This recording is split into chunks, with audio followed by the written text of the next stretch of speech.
नमस्कार, मी प्रियांका पाटील. आपण पाहत आहात राष्ट्रीय लोकराज्य न्यूज, निर्भीड बातम्यांचे व्यासपीठ. आज आपण दिवसभरामध्ये घडणाऱ्या घडामोडींवर नजर टाकूया. पाणी पोरबाळांनीच आणून दाखवलं. डॉक्टर विखे.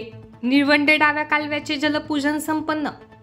तालुक्यातील गोरक्षवाडी येथे पार पडलेल्या जलपूजन सोहळ्यात माजी खासदार डॉक्टर सुजय विखे पाटील यांनी निळवंडे डावा कालवा प्रकल्पाच्या पूर्णत्वाचा प्रवास सांगत माजी आमदार बाळासाहेब थोरात यांचे नाव न घेता चांगलाच समाचार घेतला.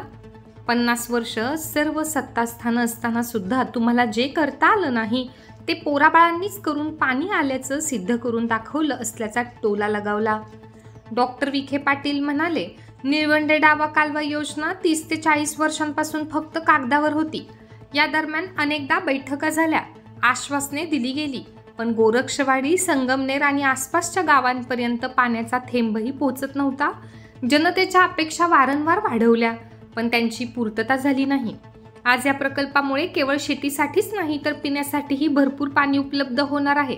हा टप्पा शेतकऱ्यांच्या जीवनमानात क्रांती घडविणारा असल्याचे डॉक्टर विखे म्हणाले. त्यांनी विरोधकांचा अप्रत्यक्ष उल्लेख करत म्हटलं, 25 वर्षे मंत्री राहूनही पाणी देता आलं नाही आणि मतदारसंघात 200 टँकर धावतात. अखेर संगमनेर मतदारसंघातील लोकांनीच तो बदल घडवला आणि आमदार अमोल खताळ यांना निवडून दिलं. घोषणांनी पोट भरत नाही, प्रत्यक्ष काम केल्याशिवाय जनता खुश होत नाही. प्रत्यक्ष कामाला तालुक्यात सुरुवात झाली आहे. डॉक्टर विखे यांनी पुढे सांगितले, बोजापूरचं पाणी नानसदुमाला, तिगाव, सोनोशीपर्यंत पोहोचवलं. गेली 30 वर्ष हा चमत्कार कुणीच घडवू शकलं नव्हतं. पण शिस्त, नियोजन आणि कटाक्ष ठेवल्यास अशा योजना पूर्णत्वाला जाऊ शकतात. पाणी आणणं हे केवळ राजकारण नसून जनतेच्या जगण्याशी संबंधित कामाची आणि कर्तव्याची जबाबदारी असल्याचे डॉक्टर विखे पाटील यांनी ठणकावून सांगितले. या प्रकल्पामागे केंद्र सरकारचा मोठा वाटा असल्याचे सांगून पाणी पंतप्रधान नरेंद्र मोदी यांच्या संकल्पनेतून, केंद्र सरकारच्या निधीतून आणि मुख्यमंत्री देवेंद्र फडणवीस यांच्या माध्यमातून मिळालं. तसेच पालकमंत्री राधाकृष्ण विखे पाटील यांच्या हस्ते पाणी सोडण्याचा ऐतिहासिक कार्यक्रम संपन्न झाल्याने लाभ क्षेत्रातील शेतकऱ्याच्या पाठीशी महायुती सरकार ठाम असल्याचा संदेश मिळाला आहे.